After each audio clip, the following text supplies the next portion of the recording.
On the 30th of March, 2002, in her sleep, at the age of 101, the Queen Mother died. The nation mourned a beloved grandmother. More than 200,000 people filed past her coffin in Westminster Hall, queuing for hours along the Thames. And those closest to her would sense, in the months and years that followed, something that was never quite said out loud. That Elizabeth II, at the age of 75, had begun to become her own woman for the first time in her life. For half a century, since the moment she became queen at 25, Elizabeth had managed a problem the public never saw. A mother who maintained her own court, who ran up debts the sovereign quietly settled, who commanded the public's affection with effortless warmth, while her daughter was left to carry the duty. The world remembers the grieving daughter at the coffin. What the world didn't see was that the most dutiful monarch in British history had spent 50 years dutiful to one person above all others, and that person had just, finally, let her go. This is the relationship the cameras never caught, and what changed the day it ended. The 6th of February, 1952, Sandringham House, Norfolk. King George VI is found dead in his bedroom at approximately 7:30 in the morning, his valet the first to enter and the first to know. He was 56 years old, taken by coronary thrombosis following lung cancer surgery the previous September. The cancer itself had not been disclosed in full to the public, described at the time as a chest condition requiring the removal of his left lung. He had seemed, to those outside the inner circle, to be recovering. He wasn't. His daughter, Princess Elizabeth, is in Kenya at the time, on an official visit that has brought her to a game-watching camp in the Aberdare forest. She is 25 years old, already a wife and the mother of 2 children. Charles is 3, Anne 18 months. She receives the news and, from that moment, is no longer Princess Elizabeth. She is Queen Elizabeth II. Her mother is 51. That arithmetic matters more than almost any other fact in this story. The Queen Mother, she would adopt the style specifically to distinguish herself from her daughter, because 2 living women called Queen Elizabeth created an administrative impossibility, wasn't an elderly widow preparing to fade quietly into the background. She was 51, constitutionally fit, possessed of enormous personal vitality, and had spent 16 years at the absolute center of British public life. She had refused to leave London during the Blitz, had stood in the bombed streets of the East End and wept openly alongside people who had lost everything, had been called by the writer Harold Nicholson, with complete seriousness, the greatest queen since Cleopatra. She now had no constitutional role whatsoever. Elizabeth, meanwhile, inherited not just the crown but Buckingham Palace itself. According to accounts preserved in royal biographies of the period, when told she would have to move there permanently, her response was a single incredulous word: forever? The palace that had been her parents' formal home and the institutional seat of the monarchy was now hers to inhabit. She and Philip had been living at Clarence House since their 1947 marriage. Their daughter Anne had been born there in August 1950. It was a home that had been made into a home. Buckingham Palace was something quite different: 35 acres of ceremonial architecture and institutional weight that announced itself in every corridor. The administrative solution emerged over the following year. The new queen would move to Buckingham Palace, and the Queen Mother would eventually take over Clarence House. By May 1953, just before the coronation, the Queen Mother and Princess Margaret moved in. The Clarence House Wikipedia entry records it as plainly as possible. From 1953 until her death in 2002, it was the Queen Mother's London residence.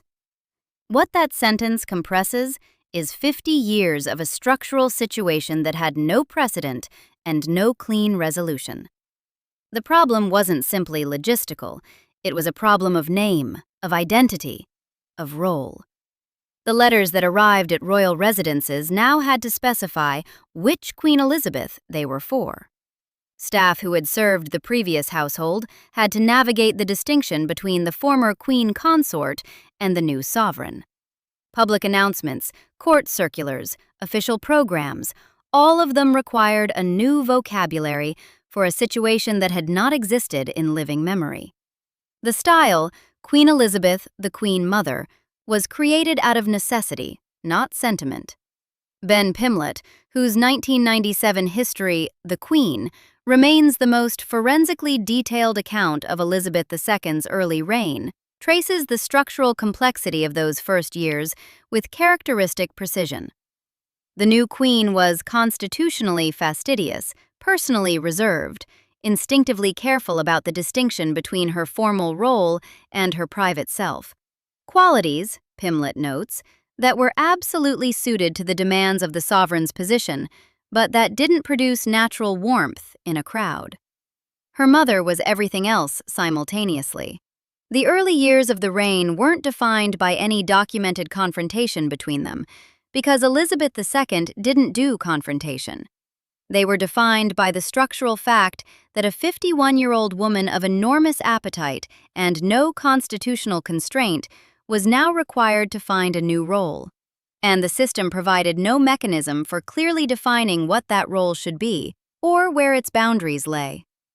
Sarah Bradford, in her biography Elizabeth, draws on courtier accounts from those first years of the reign. The picture that emerges is of two very different women operating in close proximity, and of observers who found the comparison between them deeply uncomfortable.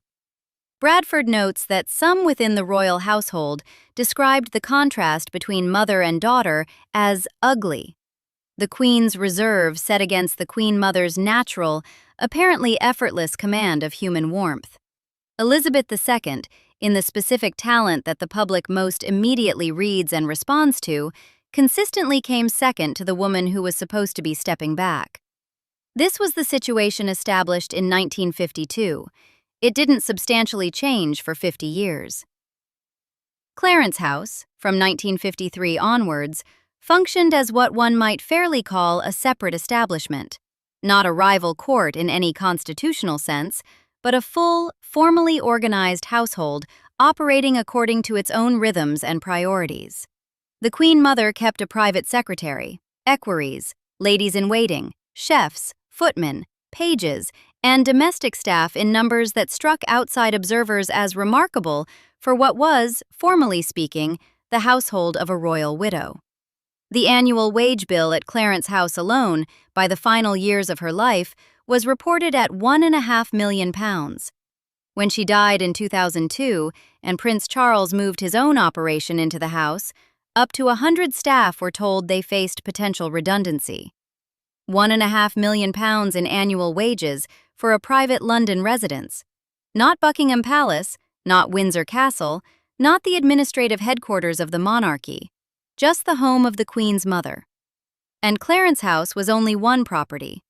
The Queen Mother simultaneously maintained Royal Lodge in Windsor Great Park as her weekend base, Burke Hall on the Balmoral estate in Aberdeenshire, and the Castle of May in Caithness, a derelict 16th-century castle at the northernmost point of the Scottish mainland that she had spotted from the road in 1952, the year her husband died, and decided on the spot to buy and restore. She returned there for 3 weeks every August and approximately 10 days each October, every year until the end of her life.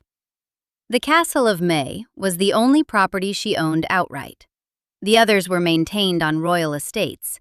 The castle in Caithness was hers. Buying a dilapidated castle on impulse, in the year you are widowed at 51, while your 25-year-old daughter is navigating her first year on the throne. This is information about the person. It isn't the action of a woman who plans to recede. Her schedule made the same point year after year. The Queen Mother continued public engagements well into her 90s. Her 100th birthday, on the 4th of August 2000, was marked by celebrations along the Mall that brought enormous crowds. She received them from a balcony, standing, smiling, acknowledging people with the fluent ease of someone who had been doing this since 1936. At the Field of Remembrance each November, she appeared and spoke to veterans. At Sandringham and Windsor, she attended church. She kept to her diary. She had only the haziest notion of what money was or how much things cost, by the accounts of those who managed her household. She never carried any. The figures involved in running 4 properties, 50 staff, a racing operation, and an entertainment program conducted with the hospitality standards of someone who had grown up in an Edwardian castle and never found them excessive. These were, in her understanding, simply the cost of living as she lived. Her interests were expensive in proportion to her appetite for them. Horse racing was a serious, lifelong passion. She kept racehorses throughout her adult life, followed the form, attended the major festivals whenever health permitted, and cared genuinely about the sport in a way that extended well beyond the ceremonial. Champagne and fine wines were habitual. Entertaining was lavish and frequent. Princess Margaret once said of her mother that she possessed an irresistible persuasiveness, a quality that operated at such close range that even people who understood they were being persuaded felt grateful for it. That quality, turned toward the people who managed her affairs and settled her accounts, made it very difficult for anyone to draw a line. No one drew one. And the sovereign who covered the gap, when covering became necessary, did so in silence. Multiple biographers, working from sources close to the royal household, report that the Queen Mother built up a significant overdraft at Coutts Bank over the years, the private bank that has held royal accounts since the 18th century. The figure is described differently across different sources. Figures in the low to mid-millions of pounds sterling appear most consistently, with the precise sum remaining confidential in any official sense. What is consistent across the serious biographical literature is the scale. Not a manageable shortfall, but a sustained multi-million-pound deficit accumulated over decades of spending that consistently outran income. Her annual civil list grant, the parliamentary allocation intended to fund a royal household, was considered by those close to her affairs to be insufficient for the life she maintained. The Queen resolved the situation. The mechanism, whether direct payment, private arrangement, or some form of settlement handled through the household, was never publicly confirmed. The financial relationship between frugal sovereign and spendthrift mother is nonetheless treated as established by multiple independent biographical accounts. The frugality contrast is documented with a specificity that makes it almost absurdly concrete. Elizabeth II wore the same outfits to public engagements across decades, had clothes re-dyed and hats reblocked rather than replaced, and was reported by household sources to make a practice of going around the palaces turning off lights in empty rooms. Her biographer, Kate Williams, has noted that the Queen saved gift wrapping paper as a matter of genuine principle, a habit formed young, maintained throughout her life. She ate plain food, scrambled eggs, simple grills, nothing elaborate. She had little apparent interest in personal luxury beyond her horses and her dogs. In 1994, the Queen Mother placed approximately 2/3 of her financial fortune, an estimated £19 million, into a trust fund for her great-grandchildren, reportedly structured with an eye to inheritance tax liability. The Guardian, reporting on the day after her death in 2002, estimated her total wealth at approximately £26 million, much of it inherited from her father, the 14th Earl of Strathmore, and from George VI. The arithmetic between those figures and the reported state of her bank account is self-explanatory. The Queen Mother once remarked, in an unguarded moment preserved in biographical accounts, that she wasn't as nice as people thought she was. Whether she meant it as a piece of aristocratic candor or something more deliberately unsettling is a question her biographers haven't settled. What is clear is that she was right. The financial drain was real and documented, but it didn't constitute the deepest cost. The deepest cost was public, daily, and impossible to complain about without sounding monstrous. Throughout the 1950s, 1960s, and 1970s, and well into the 1980s and beyond, opinion polling and contemporary commentary consistently found the Queen Mother among the most popular members of the royal family, frequently scoring significantly higher on measures of personal warmth than the Queen herself. The direction of the asymmetry is consistent across the era. The Queen was respected. The Queen Mother was adored. Bradford's courtier accounts capture the specific texture of this asymmetry. The Queen's constitutional reliability, her careful reserve, the quality that Pimlott, in The Queen, describes as an almost instinctive separation of the formal role from the personal self. These were real virtues, and the country needed them. But they didn't produce warmth in the room the way the Queen Mother produced warmth. When the Queen Mother entered a crowd, people reached for her. When the Queen entered a crowd, people stood straight. The courtiers who described the contrast between them as ugly weren't being cruel to Elizabeth II. They were recording something that was genuinely uncomfortable to witness, for the people who witnessed it from close up. The Queen Mother had understood, from her earliest years as Duchess of York in the 1920s, how to make people feel that she was specifically, genuinely, delighted to see them. The skill was real in the sense that it arose from a genuine pleasure in human contact. It was also, in the way of all such skills, something she had refined and deployed with complete self-awareness. When she visited bombed East End streets during the Blitz, she wept alongside the families she met. The weeping was genuine. The effect it produced was what she intended it to produce, and she knew both things simultaneously. Harold Nicolson described her as the greatest queen since Cleopatra, and he meant it as a tribute to her social and political intelligence, to the way she had invented, in widowhood, an entirely new royal role with no template, and had occupied it with a completeness that made the invention invisible. The Queen, in Nicholson's framing and in the framing of the era more broadly, was the institution. The Queen Mother was the person.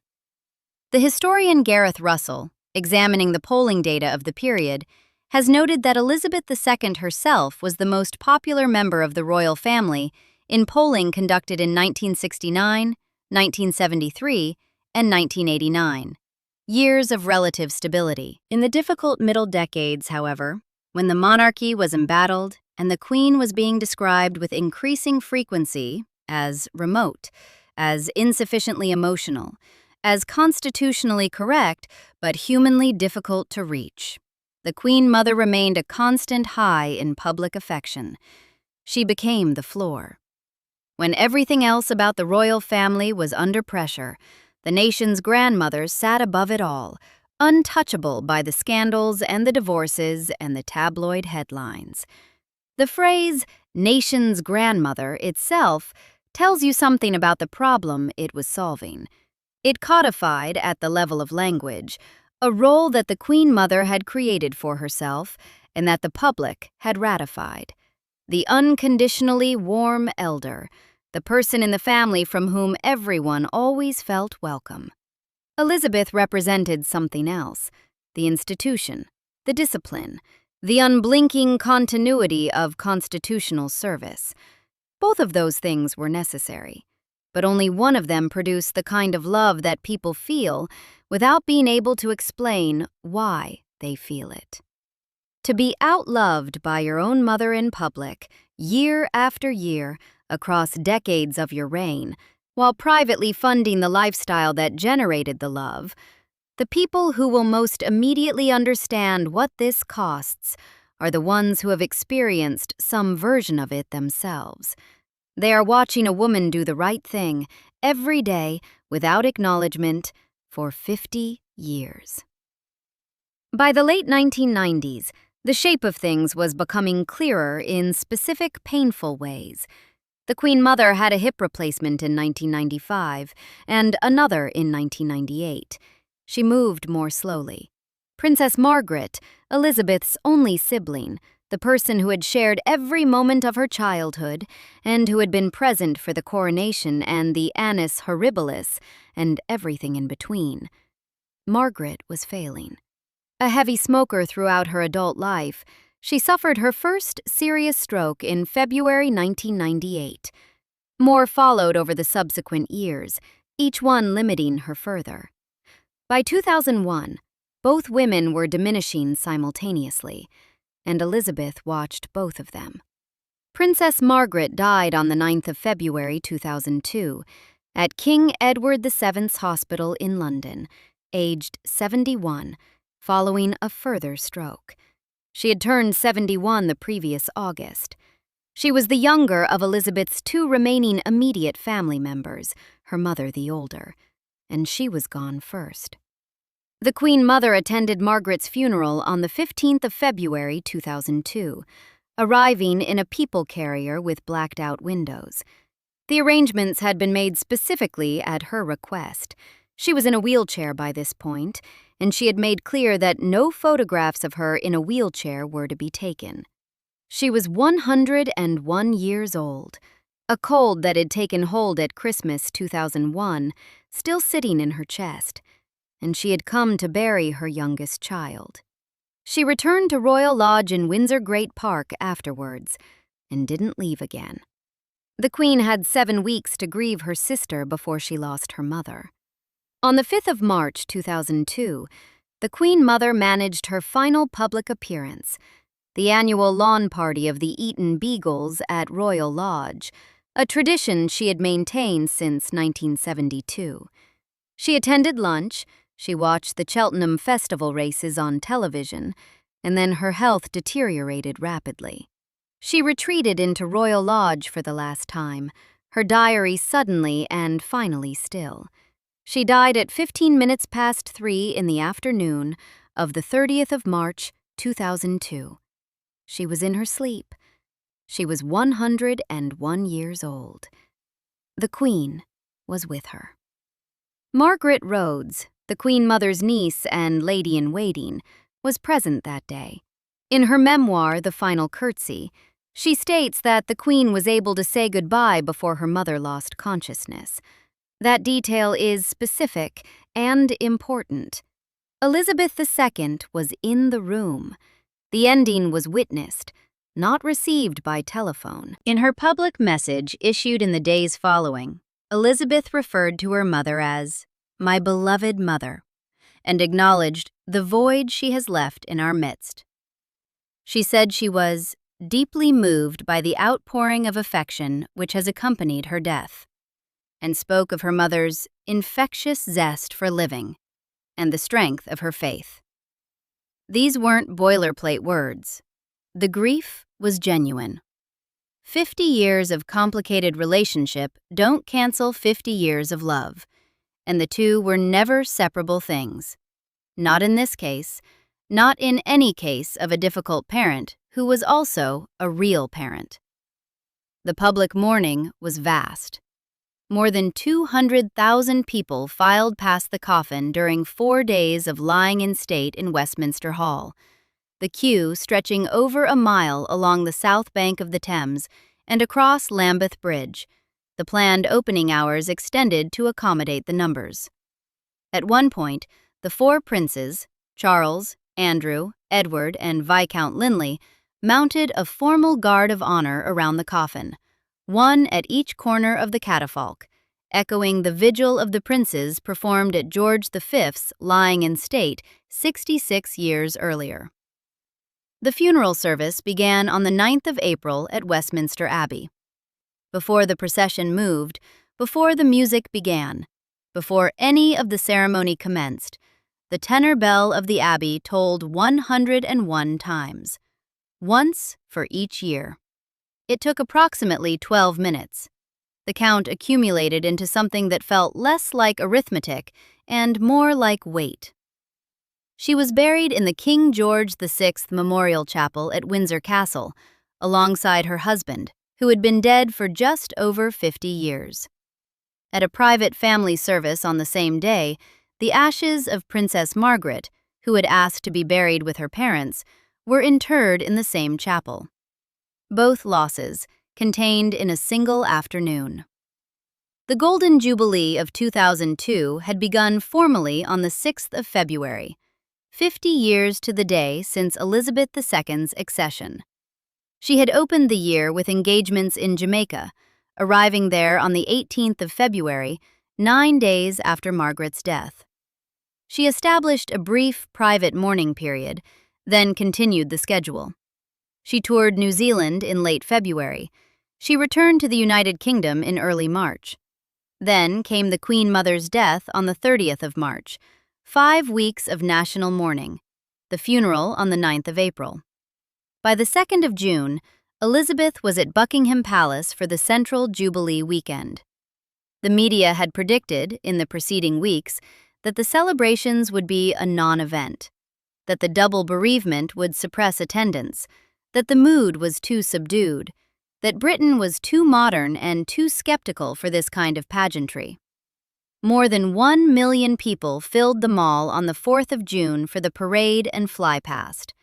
They arrived without compulsion. The prediction was comprehensively wrong.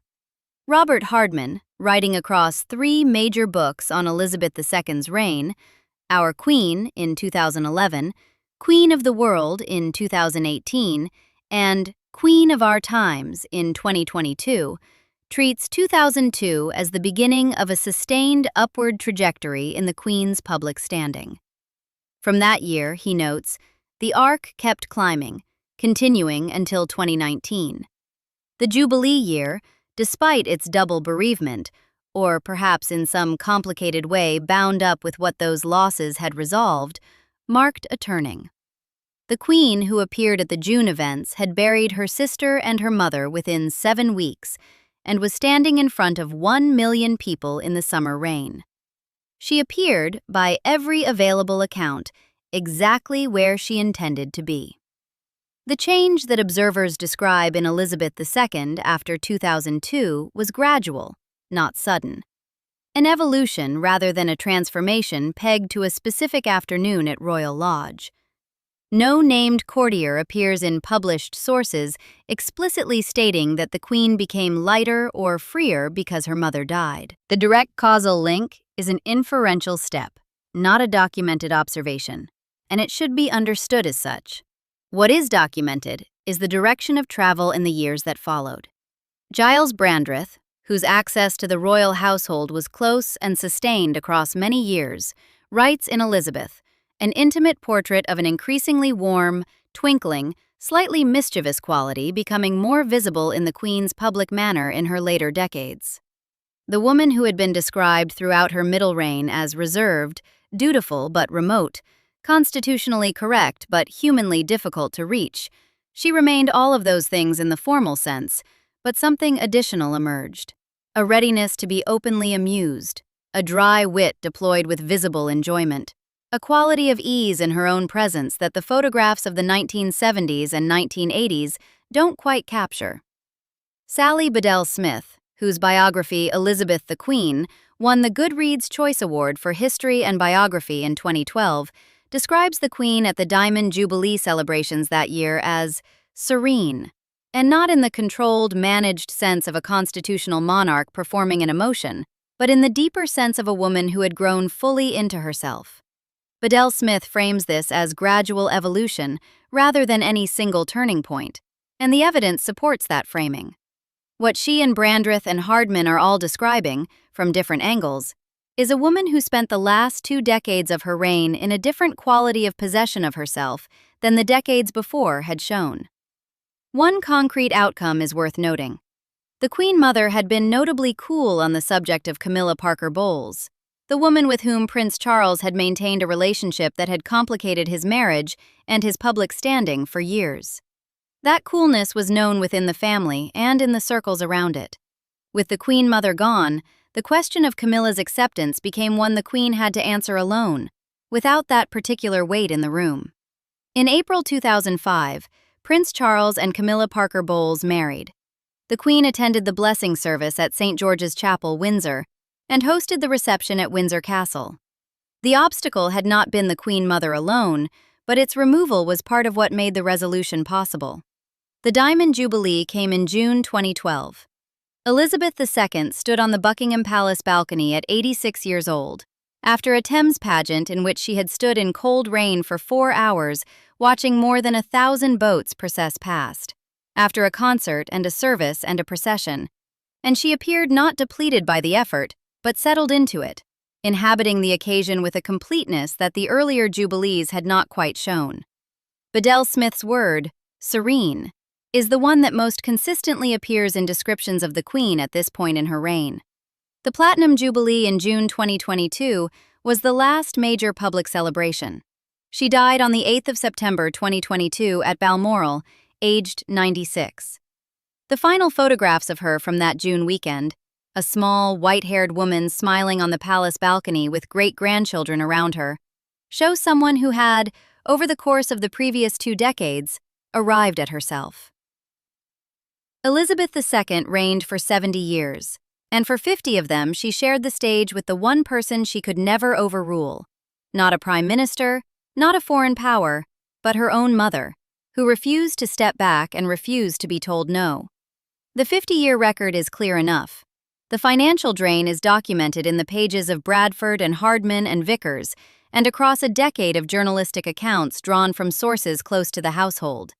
The £1.5 million wage bill, the multi-property establishment, the Coots overdraft, the civil list grant that never quite covered the gap, the sovereign who re-dyed her old suits and quietly settled what needed settling. The popularity asymmetry ran for decades and never fully resolved itself until the Queen Mother was no longer available for comparison. The household that functioned as a separate court from 1953 to 2002 was real, staffed, expensive, and active until 25 days before its occupant died. None of it required malice. Pimlott, Bradford, Hardman, none of the serious biographers suggest that the Queen Mother set out to burden her daughter. She was who she was, exuberant, expensive, constitutionally unconstrained, in possession of appetites that the structures around her made possible and the people around her found impossible to limit. A daughter who covered the debts and absorbed the prominence differential and said nothing wasn't a martyr. She was a woman doing what duty and love required simultaneously, without being granted the vocabulary to distinguish clearly between the two. When the Queen Mother died at Royal Lodge on the 30th of March 2002, with Elizabeth present, with the cold spring afternoon around her, the nation saw a grieving daughter, and Elizabeth was grieving.